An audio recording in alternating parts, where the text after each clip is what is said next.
We interrupt this program to bring you a special news bulletin.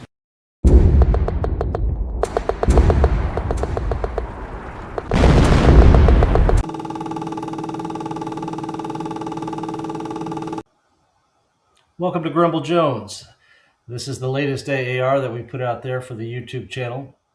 We're going to try something a little bit different this time. We're going to go for 4, and all 4 from Bounding Fire Productions' excellent Crucible of Steel pack, which covers the fighting on the southern front of the Kursk salient. And pretty excited to do this. We've done 4 scenario AARs on the blog, and it's a heck of a lot of work. This one has taken a bit of work too, and a little bit more editing to reduce the count in terms of slides. So this will go quickly. Won't be quite as in depth. It won't have the humor factor that the blog has. But the intent here is to kind of showcase Crucible of Steel.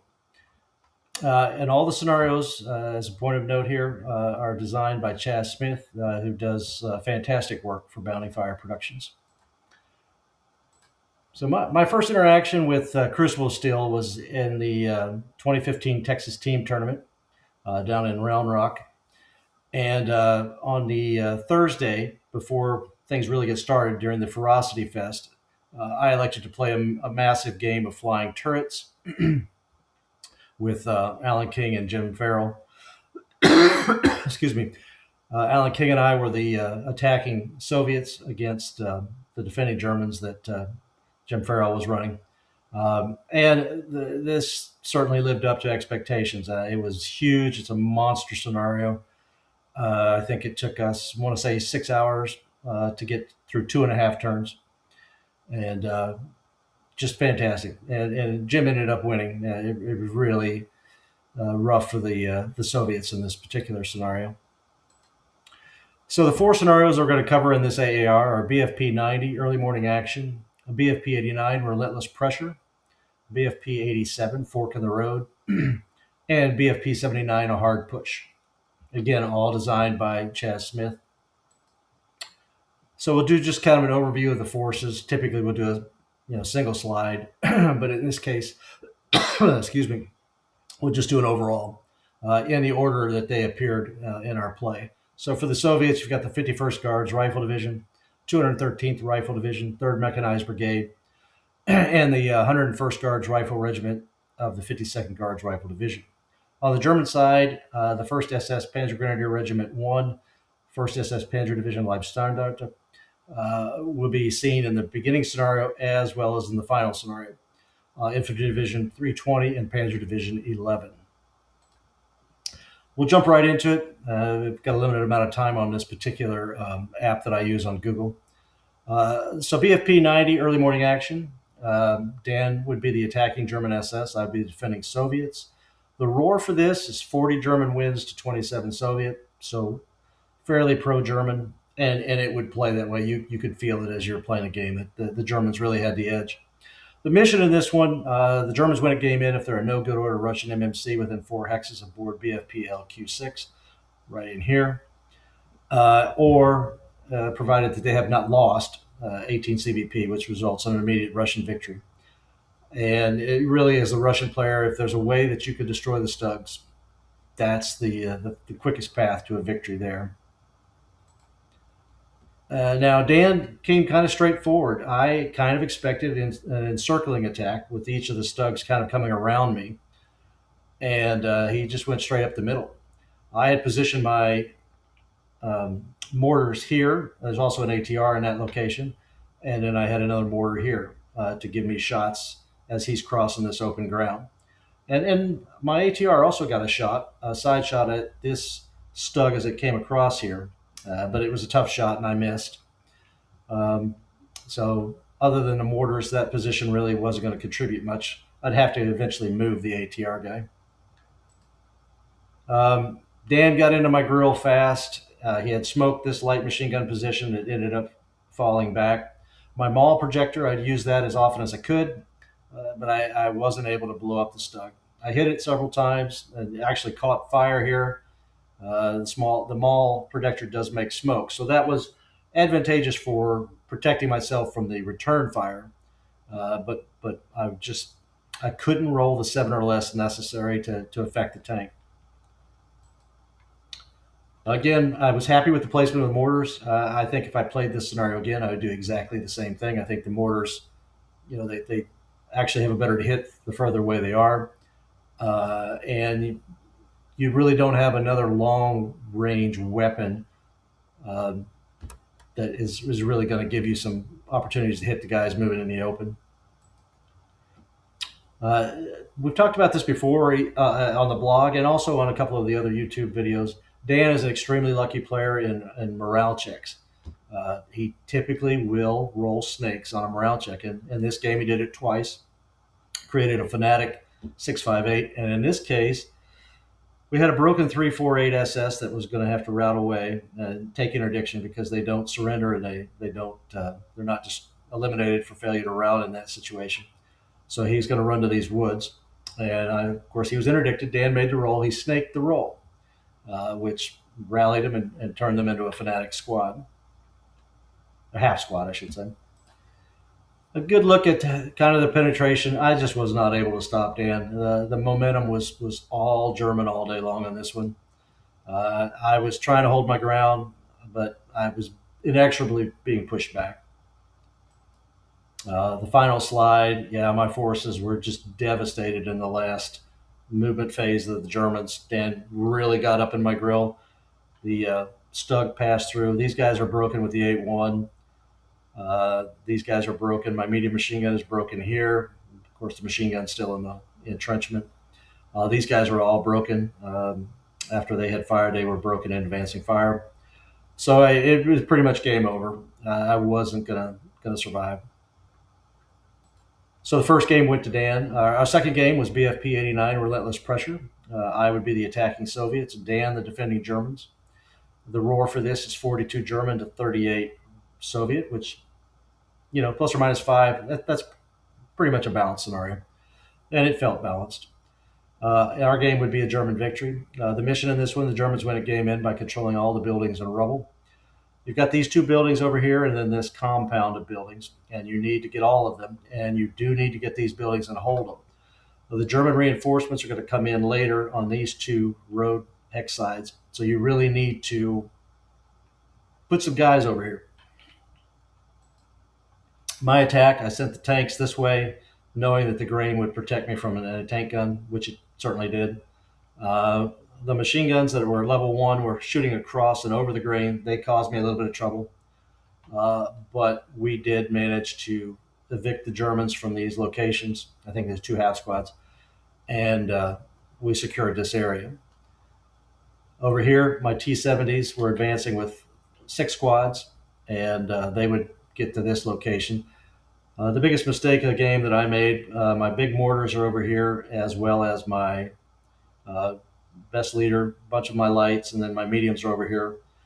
And I just did not get these guys in position to utilize all that firepower. So a really big mistake. As you can see, I should have turned that direction. I don't know what in the world I was thinking. I'm dragging these mediums around through brush. You're not going to get anywhere doing that. As I said, I was able to take this area. My T-70s were missed by the 50 mortar that the Germans fired at them, and I was able to evict the Germans from that location. So really, this attack turned out good. This attack was going up to plan. I was hurt back here and had lost a half squad because of these machine guns. So I was having difficulty reinforcing that effort, and that would hurt me for the remainder of the game. Game progressed. These guys managed to penetrate into the compound. The German anti-tank gun, a 50L, showed up, took out a T-70, and then pivoted and fired at my T-34s as they came around. And again, looking back at this, I sometimes question my decisions. I'm not sure what I thought I was accomplishing putting these tanks here. I just shake my head. And of course, you'll see that it was not a good move. So in close combat, Dan had three squads in the compound that were good order, and he got very aggressive. He went into, since they were concealed, he went ahead and jumped into close combat with me and wiped me out. He immobilized one of the T-34s that was in a VBM freeze, and then he successfully, up here in this section, took out a bunch of my guys. I had taken the Soviet anti-tank gun, but this is really where I lost the game right here. That was one of the most aggressive defensive moves I have seen in a long time, and I know Dan does it, so I should have been better prepared. But I paid a heavy cost there. My tank would be destroyed in the next close combat, and then Dan's reinforcements rolled in as expected. This Stug had three squads, a leader, and a light machine gun, and they're coming through, and they're going to take this away. The other Stug came this way. I managed to shock it with the captured Russian AT gun, which was shocking to me because I'm generally not that lucky. But I'm losing this game. I'm not in a good position. I had run all these guys, abandoned my mediums, abandoned my mortars. I just had to get men up there, and it was too little too late. So last look, you can see the zones of control. Dan was firmly in control here. He had not been evicted, and then he was going to take these two away. So it was game over. I think we had one turn left, and I conceded. So at this point, Dan is 2-0. Going into Saturday, we played BFP-87, Fork in the Road. I would be the attacking Germans, Dan the defending Soviets. The roar for this is 8 German wins to 10 Soviet wins. Germans would win this one. So far, you've noticed a trend. The Germans are winning all of them, and it would go that to the end. The Germans would win all 4 scenarios. In this particular one, you have to beat 10 hexes of the Germans from one of these hexes. And you can see I kind of marked that off. But I had this little oblique area to make an oblique attack and get in behind the hill. So that's how I set up. Dan, when we had a post game, he had set up this way, expecting that I was going to come through here, which I did not. I did commit too many infantry to try to clear this village. He did have real squads in here. Some of them were dummies, but I overcommitted too many forces to that, which could have cost me dearly in the game. The victory conditions for this, whoever has, I have to have 15 more points of equipment and men up here than Dan. With my armor, that's an easy thing to do if they survive. So I'd gotten up onto the hill and had smoked these 2 positions with the Mark IVs, and then I was kind of going in trying to find these squads to eliminate. I really did not want Russians behind me because of the route situation. In this game, in Crucible of Steel, the Russians have these anti-tank teams. They're kind of about the strength of a half squad. By the special rules for Crucible of Steel, they start out hip, and Dan had, generally I think you get 2 of these. He had 2 of them. One was in the church steeple with a ATR. He took a rear shot at one of my Mark IIIs and mouthed the gun on a 12. But then the 76 already hit and took me out. So I'm down 1 tank at this point. My Mark IVs, one of them had mouthed its gun, so it came this way to use its machine guns against the infantry over here. And the other one with my armor leader came up here. Sent my Mark IIIs around and got them on the level 2 hill. I'd taken this position, and I was going to try to start working my way through the bunker and trench line. And as soon as I came up on the hill, I'm right next to a HIP 45L AT gun. Shocks the first tank, and Dan, he's always getting rate of fire. It's just something that he does. Was able to hit both tanks and get acquisition on the second one after shocking the first one. I was concerned. I went to unconfirmed kill and rally, and I was very concerned he was going to end up knocking out the other tank, which fortunately for me, he did not. Had he knocked out the other tank, I probably would have had to concede. This one was recalled when I tried to fix the main armament. So I'm really inflicting a lot of pain on myself. This ill-conceived stuff down here is hurting me. But I still have enough up here to win if I can recover that tank, which I did. In the next rally phase, I went back to a normal tank. My tanks were able to knock out the crew with the AT gun, and my guys were in the catbird seat, and we're going to start pushing through and eliminating the Russians up on the hill, and we would get that victory. Our fourth and final game would be BFP-79, a hard push, and in this particular scenario, I would be the attacking SS. Dan would be the defending Soviets, and the roar for this one is 19 German wins to 8 Soviet. Our game would end up with the German victory, which I thought was going to be relatively easy given the roar. Once I saw the roar, I'm like, yeah, this should be a pretty easy win for the Germans. It was anything but. The mission in this one, the Germans win a game in by controlling and eliminating 4 pillboxes of the 5 that are available on the hill, provided they don't lose 24 CVP. So losing tanks is a big deal here. You don't want to lose the tanks because that really could get you in a lot of trouble in this scenario, particularly if you lose the Tiger. So I had one of the most amazing smoke generation prep fires of my career.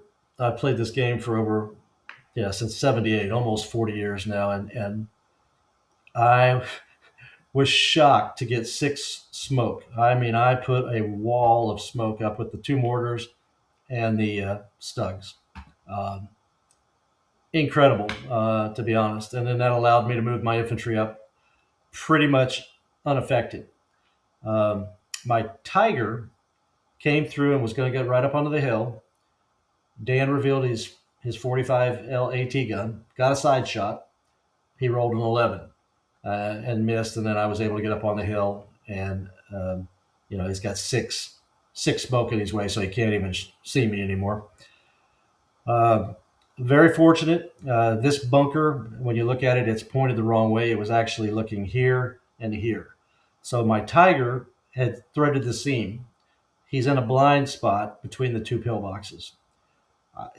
Purely by accident, because I didn't know the pillboxes were up there until the Tiger got on top of the hill and was able to see all 3 of these.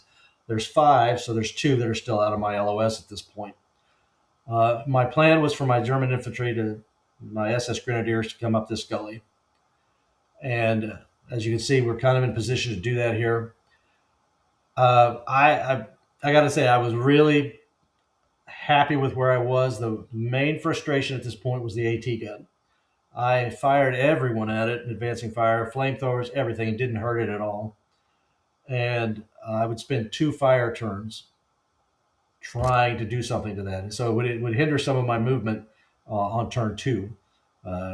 Just way too much effort to take out an AT gun, which I needed to do so it wasn't taking out any of my Stugs. You'll notice these TI counters, and when you see TI counters in here, it's because those units conducted a search. And when you search for mines or hidden enemy, it makes you TI, and you're no longer able to advance. So you can see he's got the wire covering the flanks. He's got a minefield belt here, and there will be more mines here that I had not seen. Other than that, I think I had found all the mines at that point. So into the gully we go, and it would prove to work pretty well. I was able to get to crest and have fairly good protection to fight this main line of resistance here. Again, I still have the bunker. I don't know why I had it pointed the wrong way for so long. But at any rate, the Tiger's in a great place, so I will also be able to put infantry up behind it. Now, he had wired the gully, so that was slowing me down. I had to roll to get underneath the wire. But otherwise, I felt like I was in a good position. My mortars, after they'd gotten smoke, kind of pounded over here. I think they got some breaks, but after that, they just didn't do anything. I wasn't getting any rate of fire. I wasn't getting any hits. Even with -2, I only needed it was an 8 to hit, -2 acquisition, and I was still missing. I really struggled with the mortars. And I suspect one of the reasons the Germans are so favored in this is because of those mortars, and rightfully so. You ought to be able to do something with those. And I was really struggling. The AT gun was knocked out. This Stug and his supporting infantry were going to go ahead and start the armor assault this way. We'd identified 3 of the uh, bunkers, so I have to take those bunkers. The other Stug made it up the hill, and he's going to provide a support base for guys to get up on the hill here. And then we had started to move up the gully. It's slow. This was not a fast move, but again, I was trying to be cautious. Obviously, I had to be aware of the CVP. I didn't want to lose guys unnecessarily. Closer look at the situation. My penetration at this point, this is right around the end of turn 2. Not great. I'm still kind of jammed up here trying to get up the hill, but I'm in a position where I can't be fired at, so that's okay. You know, my armor assault here. I left behind the flamethrower that had been pinned earlier. And it would think at this point it was unpinned, but the sniper had pinned the flamethrower because the flamethrower, obviously with the -1, became the target in the hex. As we came up the hill, we survived the fire. I believe this was 6. There's a heavy machine gun in here, and I believe there was a light in here. We did hit a mine, and Dan rolled a 1 and immobilized the Stug. I stayed in the vehicle, which was good. My cover arc was J2, J3, so I was in good position to shoot at the bunker and shoot at the trench. So it sucked that I was immobilized, but I wasn't destroyed. So no CVP, and I was still able to fire and participate in the game. And my 8-1 had survived that as well. They would be broken later. So the situation would get really interesting at this point on this side. We had already seen what happened here. I CX the flamethrower with the idea that if we go 1, 3, 4 onto the wire, I had him CX. If I could get under the wire and get to this location, then I could shoot the flamethrower. It'd be 12 plus 5 or something like that, I believe. But at least be in a position to do that. And then in advanced phase, go into these woods.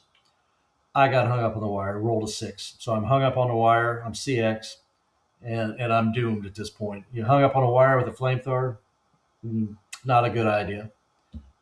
Then over here in this bunker, the medium machine gun would mouth. So my guys started to move. Yeah, you've got a mouth machine gun, let's go. So we started getting up on the hill. Our smoke is, of course, gone at this point. And I had a 348 that went rolling up this, survived, and at this location had a morale check and went, I rolled snakes on the morale check. So he became fanatic and created a hero. I'm like, wow, okay, that's what you need in that situation. It was just awesome. And we would get into the trench line. I did not go into close combat. I went into the empty trench to try and disrupt these guys. Not necessarily the best idea, as you shall see. So my Stug was up there to support those guys. And my thinking was the Stug would take these guys. Then the hero and the 348 would take over and fight this 9-1 that had a light machine gun and a squad here. The rest of my guys are at crest, and we're just trying to do our best. We're fighting this MLR up here and trying to drive to get these 3 bunkers. You can see I'm broken all over the place. Sniper would break and eliminate this squad. My mortars are asleep. They're doing literally nothing. I guess all that smoke tired them out. This flamethrower guy would die, and you're hung up on wire in front of a heavy machine gun. That's to be expected. Then I was breaking into this. My flamethrower managed to set the brush on fire on this pillbox.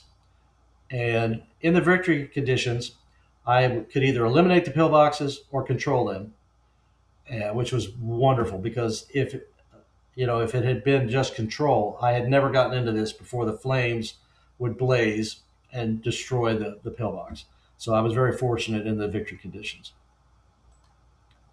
Dan is very aggressive, very tough defender. He was rolling well. He would, again, just as you saw in the first game, he would roll 2 Snake Eyes on morale checks, create 2 heroes, 2 fanatic squads, and that was just messing with my world, making this game much harder for the Germans than I had anticipated it would be. He went into close combat with my hero and my fanatic half squad, and he would kill him. I do not do well in close combat, and Dan does extremely well in close combat, and so that was a hard hit. Again, this trench line was back to Russian control, and I felt like I had really lost a step. In response to that, I took the Stug and moved it around here, and we did manage to kind of push the Russians this direction. And then some Russians that had been broken in these woods started to come back this way. So I turned the Stug to face those guys and stop them from getting back in the trench. You'll see that was not the best move either. But otherwise, my guys are getting into this MLR. This pillbox is now mine, destroyed, and I'm going to start to press for these other 2. Another one of these hip BFP tank hunter killers with an ATR immobilizes my Stug. I stayed in the Stug. I did not bail. I managed to break these guys. Meanwhile, my guys are still flooding forward, and we're soon to take these 3. So at this point, I've identified a 4th pillbox, and there's another one here that I haven't seen yet, don't have LOS to it. But my Germans are moving forward. We're going to claim these 3 and go for the 4th. As you can see here, the ATR guy knocks out the Stug. My crew escapes, and I'm going to move them up here. Crew would also break this CX guy before they went up onto the hill. So that was a good result for me, for him destroying this Stug, because the Stug was out of game, and I had much more utility out of that out of the crew. Meanwhile, we've secured these locations, so we've got 3 pillboxes. We just need to get a 4th. This is the final slide. We pushed hard. The Tiger went up onto the hill, did not bog, and then came onto this foxhole. Now, the unit that was in here with a light machine gun was forced to abandon the pillbox to come up into this trench in order to protect all these brokies back here. So the only locations that had good order Russians were here with the hero, and here. Everything else is broken and or controlled by the Germans. So things were looking good. I had a crew here. These guys I never had to move because once I was on top of this guy in motion and he had first and final fired, he was done. The rest of the hero did try, but then he couldn't see anybody moving down here, and my guys just went right into the pillbox. So we had our 4th pillbox. There was no more movement for the Russians, so that was game. A lot of fun. We played this one all the way to the last movement phase, so it was the longest game that we played. I still think Relentless Pressure, the second one we played, I like that scenario a lot. If I were to play another one again, it would be that one. But I did enjoy this one too. So that's kind of a wrap on this with Crucible of Steel. I hope this has given you a flavor of what Crucible Steel is like and what the what the BFP boards look like. They're great boards for doing cursed battles or any open step battles that you want to do on the Russian front. Highly recommend the pack. It's well worth the price. A lot of value in it. Dan and I still haven't played, but maybe 2 handfuls of scenarios in this. We've got a ton left to play. And I'm going to work on convincing him to play Flying Turrets at some point. I'm convinced that 2 people can play it, and 2 fast players like Dan and I, if anybody can do that, we can do it. We'll have to do that face-to-face. That's not one that you could do on Teams or over Skype. So that's all for now. I appreciate you guys watching, and we'll see you next time.